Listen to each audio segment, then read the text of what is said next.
എല്ലാവർക്കും നമ്മുടെ പുതിയൊരു എപ്പിസോഡിലേക്ക് സ്വാഗതം. അപ്പോൾ ഇന്ന് ഞാൻ ഉണ്ടാക്കാൻ പോകുന്നത് ചിക്കൻ സ്റ്റൂ ആണ്. വളരെ ഈസി ആയിട്ട് എങ്ങനെ ചിക്കൻ സ്റ്റൂ ഉണ്ടാക്കാമെന്ന് നമുക്ക് നോക്കാം. അപ്പോൾ അതിനായിട്ട് ഞാനിപ്പോൾ എടുത്തിരിക്കുന്നത് ഒരു 600 ഗ്രാമോളം ചിക്കൻ എടുത്തിട്ടുണ്ട് കേട്ടോ. അപ്പോൾ നമുക്ക് ഉണ്ടാക്കാൻ തുടങ്ങാം. നമ്മുടെ കുക്കർ ഒന്ന് ചൂടായിട്ടുണ്ട്. അതിലേക്ക് ഞാനിപ്പോൾ ഒഴിക്കാൻ പോകുന്നത് വെളിച്ചെണ്ണയാണ്. വെളിച്ചെണ്ണ നമ്മളുടെ ഇഷ്ടത്തിന് ഒഴിച്ചു കൊടുക്കണം കേട്ടോ. ഒരുപാട് വേണ്ടാത്തവർക്ക് അത്ര ചേർക്കണ്ട. അപ്പോൾ ഇനി ഇതിലേക്ക് ഞാൻ ചേർക്കാൻ പോകുന്നത് നമ്മുടെ ഗ്രാമ്പൂ, പട്ട, ഏലക്ക, സ്റ്റാർ അനൈസ് അങ്ങനത്തെ സാധനങ്ങളെല്ലാം കൂടി അങ്ങനെ ചേർത്ത് കൊടുക്കണം. ജസ്റ്റ് അതൊന്ന് ചൂടായതിന് ശേഷം നമുക്ക് 1 ടീസ്പൂണോളം പെരുംജീരകം കുഴപ്പമില്ല, പെട്ടെന്ന് പൊടിക്കോളും. അപ്പോൾ അടുത്ത് നമ്മൾ ചേർക്കാൻ പോണത് ഗാർലിക്, ജിഞ്ചർ, നമ്മുടെ ഗ്രീൻ ചില്ലി, അതിൻ്റെ കൂടെ ഒരു മീഡിയം സൈസിലുള്ള സവാള കൂടി. അപ്പം ഞാനിതിനകത്തിലേക്ക് ഉപ്പും കൂടി ആഡ് ചെയ്യാണ്. കല്ലുപ്പാണ് കേട്ടോ. അപ്പം നമ്മുടെ സവാളയും പച്ചമുളകും എല്ലാം കൂടി ഒന്ന് മിക്സായി നല്ലൊരു സ്മെല്ല് വരുന്നുണ്ട് കേട്ടോ. അപ്പോൾ ഒരുപാടങ്ങ് മിക്സ് ആവൊന്നും വേണ്ട, കാരണം നമ്മളിത് കുക്കറിലല്ലേ ഉണ്ടാക്കണേ. ഒരുപാടങ്ങ് വഴറ്റേണ്ട ആവശ്യമൊന്നുമില്ല. അപ്പോൾ ഇനി ഞാൻ ചേർക്കാൻ പോണത് 2 മീഡിയം സൈസിലുള്ള പൊട്ടറ്റോ കട്ട് ചെയ്തതാണ്. അപ്പോൾ അതുകൂടി ചേർത്തിട്ട് നന്നായിട്ടൊന്ന് വഴറ്റി കൊടുക്കാം. പച്ചമുളക് എടുക്കുമ്പോൾ എരിവിൻ്റെ കാര്യം നന്നായിട്ട് ശ്രദ്ധിച്ചോണം. ഞാനിപ്പോൾ 3 പച്ചമുളക്, വലിയ പച്ചമുളക് എടുത്തിരിക്കുന്നത്. പക്ഷെ അത്ര എരിവൊന്നും ഇല്ലാത്തതാണ്, എന്നാൽ ആവശ്യത്തിന് എരിവുണ്ട് കേട്ടോ.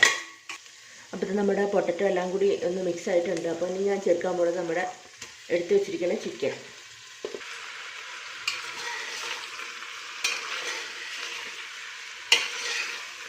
അപ്പോൾ നമ്മുടെ ചിക്കൻ എല്ലാം കൂടി ഒന്ന് മിക്സ് ചെയ്തിട്ടുണ്ട്. അപ്പോൾ നമുക്ക് ഇനി അതിനകത്തിലേക്ക് ചേർക്കാനുള്ളത് ഗരം മസാലയാണ്.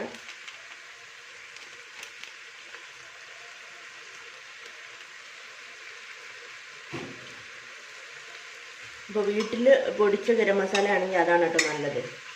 അതിന് കൂടെ ഞാൻ ചേർക്കാൻ പോണത് ക്രഷ്ഡ് പെപ്പറാണ്, നമ്മുടെ ചതച്ച കുരുമുളക്. അതൊരു 1 ടേബിൾ സ്പൂണോളം ചേർത്ത് കൊടുക്കാം. കുരുമുളകും പച്ചമുളകൊക്കെ ചേർക്കുമ്പോൾ എരിവും കൂടെ ശ്രദ്ധിച്ചോണം. വളരെ ഈസി ആയിട്ട് നമുക്ക് ഉണ്ടാക്കിയെടുക്കാം. ഇങ്ങനെയാണെങ്കിൽ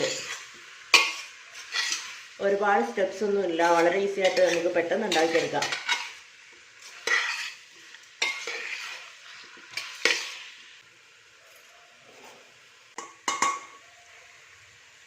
ഇതിപ്പോൾ വേണമെങ്കിൽ അടച്ചു വെച്ചിട്ട് അതിൻ്റെ വെള്ളമൊക്കെ ഒന്ന് ഇറങ്ങുന്നത് വരെ വേണമെങ്കിൽ വെയിറ്റ് ചെയ്യാം, അല്ലെങ്കിൽ നമുക്ക് അടച്ചു വെച്ച് അങ്ങനെ തന്നെ കുക്ക് ചെയ്യാം. ഇപ്പം ഞാൻ അത്ര ടൈം വെയിറ്റ് ചെയ്യണില്ല. അപ്പോൾ എൻ്റെ രാവിലത്തെ കുക്കിംഗ് ആണ്, അപ്പോൾ അത് പെട്ടെന്ന് നടക്കണമെന്നുള്ളത് കൊണ്ട് ഞാനൊരു 1/2 കപ്പ് വെള്ളം കൂടി ഒഴിച്ച് കൊടുക്കുന്നുണ്ട്. സത്യത്തിലിൻ്റെ ആവശ്യമില്ല കേട്ടോ, കുറച്ച് വെയിറ്റ് ചെയ്താൽ മതി. അതിൻ്റെ വെള്ളമൊക്കെ നന്നായിട്ട് ഇറങ്ങും. അതാണ് കേട്ടോ കുറച്ചുകൂടി ടേസ്റ്റ്. അപ്പോൾ ഇത് ഞാൻ ഉണ്ടാക്കുന്ന രീതിയാണ് കേട്ടോ, വളരെ പെട്ടെന്ന് ഉണ്ടാക്കിയെടുക്കാം. അപ്പോൾ നമുക്ക് ഇത് അടച്ചു വെച്ചിട്ട് 1 വിസിൽ അടിക്കുമ്പോൾ നമുക്ക് ഓഫ് ചെയ്ത് മാറ്റാം. ബാക്കി നമുക്ക് അത് കഴിഞ്ഞിട്ട്.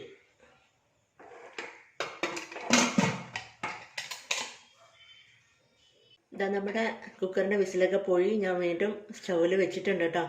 അപ്പോൾ ഇതാ കണ്ടില്ലേ, നല്ല കുറുകിയ പരുവത്തിൽ ഇരിപ്പുണ്ട്. അപ്പോൾ വെള്ളം ആദ്യം ചേർത്തില്ല, അത് നിങ്ങൾക്ക് വേണമെങ്കിൽ ചേർത്താൽ മതി. കുറച്ച് നേരം വെയിറ്റ് ചെയ്ത് അതിൻ്റെ വെള്ളം ഒന്ന് ഇറങ്ങുന്നത് വരെ വെയിറ്റ് ചെയ്യണമെങ്കിൽ അങ്ങനെ വെയിറ്റ് ചെയ്തിട്ട് അങ്ങനെ വിസിലടുപ്പിച്ചാൽ മതി കേട്ടോ ആ വെള്ളത്തിൽ.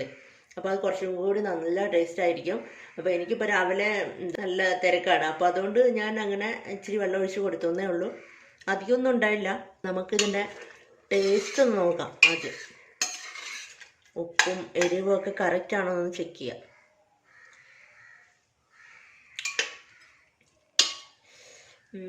ഉപ്പും എരിവും ഒക്കെ ഇവിടുത്തെ ഒരു രീതിക്ക് കറക്റ്റാണ് കേട്ടോ.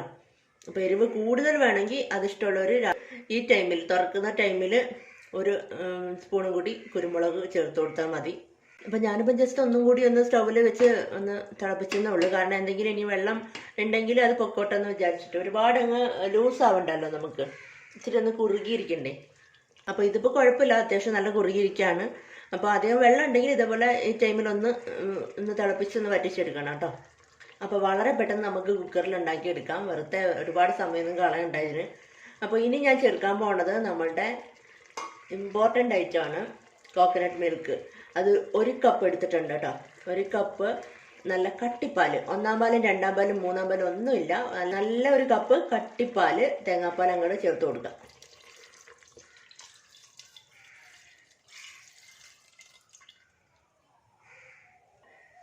അപ്പോൾ ഒന്ന് ഇളക്കി കൊടുക്കാം. അറിയാമല്ലോ, തേങ്ങാപ്പാൽ വെച്ച് കൊടുത്തിട്ട് പിന്നെ നമ്മൾ വെറുതെ കുക്ക് ചെയ്യേണ്ട ഒരാവശ്യമില്ല. അപ്പോൾ ഇനി നമ്മളിത് കുക്ക് ചെയ്യണില്ല കേട്ടോ. അപ്പോൾ ഇങ്ങനെ തന്നെ ഓഫ് ചെയ്യാണ്. അപ്പോൾ കുറച്ച് നേരം ഒന്ന് തണുത്ത് കഴിയുമ്പോൾ നല്ല കുറുകിയിരിക്കും. അപ്പോൾ നിങ്ങൾ ആദ്യമേ ഒഴിക്കുമ്പോൾ വെള്ളം കൂടുതലാണെങ്കിൽ ഇതേപോലെ വറ്റിച്ചിട്ട് വേണം നമ്മൾ തേങ്ങാപ്പാൽ ഒഴിക്കാൻ, അല്ലെങ്കിൽ ഒരുപാട് അങ്ങ് ലൂസായി പോവും. അപ്പോൾ ഇത് പെർഫെക്റ്റ് ആണ്. അപ്പോൾ ഒരു കാര്യം മറന്നു, നമ്മുടെ ലാസ്റ്റ് സാധനം നമ്മുടെ കറിവേപ്പില എല്ലാത്തിലും ചേർക്കേണ്ട ഒരു ഐറ്റമാണ്. അപ്പോൾ ഇവിടുത്തെ കറിവേപ്പിലാണ് കേട്ടോ കുറച്ചേ ഉള്ളൂ. അപ്പോൾ കറിവേപ്പിലയും കൂടി ചേർത്ത് നമുക്കിത് ക്ലോസ് ചെയ്ത് മാറ്റി വയ്ക്കാം. അപ്പോൾ നമ്മുടെ ചിക്കൻ സ്റ്റൂ, വളരെ ഈസി ആയിട്ട് ഉണ്ടാക്കാൻ പറ്റുന്ന ചിക്കൻ സ്റ്റൂ അവിടെ റെഡി ആയിട്ടിരിപ്പുണ്ട്. യെല്ലോ കളറ് അതിൻ്റെ ആ ഓയിലിൻ്റെ ഒക്കെ ആണ് കേട്ടോ, അല്ലാതെ നമ്മൾ മഞ്ഞൾപ്പൊടി ഒന്നും ചേർത്തല്ല. നല്ല സൂപ്പറായിട്ട് കുറുകി, കണ്ടില്ലേ, നല്ല കുറുക്കി ഇരിപ്പുണ്ട്. നല്ല ടേസ്റ്റാണ് കേട്ടോ. വളരെ ഈസി ആയിട്ട് ഉണ്ടാക്കാം. നമുക്ക് വേണമെങ്കിൽ അണ്ടിപ്പരിപ്പ്, എന്താ പറയുക, സവാള അതൊക്കെ വേണമെങ്കിൽ ജസ്റ്റ് ഒന്ന് വറുത്തിട്ട് ഇങ്ങനെ അതിൻ്റെ മുകളിലൊക്കെ ഒന്ന് ഇട്ട് കൊടുത്ത് ഡെക്കറേറ്റ് ചെയ്ത് എടുക്കാം. അണ്ടിപ്പരിപ്പൊക്കെ ചേർക്കാം കേട്ടോ. നമുക്ക് ഇഷ്ടമുള്ള വേണമെങ്കിൽ വെജിറ്റബിൾസ് ഇതിനകത്ത് ചേർക്കാവുന്നേ ഉള്ളൂ. അപ്പോൾ ഇത് വളരെ ഈസിയാണ്, സിമ്പിളാണ്, പെട്ടെന്ന് ഉണ്ടാക്കിയെടുക്കാം. അതാണ് ഹൈലൈറ്റ്. നമുക്ക് എളുപ്പം ഉണ്ടാക്കിയെടുക്കാം. അപ്പോൾ നിങ്ങൾ എല്ലാവരും ഒന്ന് ട്രൈ ചെയ്ത് നോക്കണം കേട്ടോ. അപ്പോൾ ഇനി അടുത്ത നല്ലൊരു റെസിപ്പി ആയിട്ട് നല്ലൊരു വ്ളോഗായിട്ടോ വീണ്ടും കാണാം. Bye, thank U.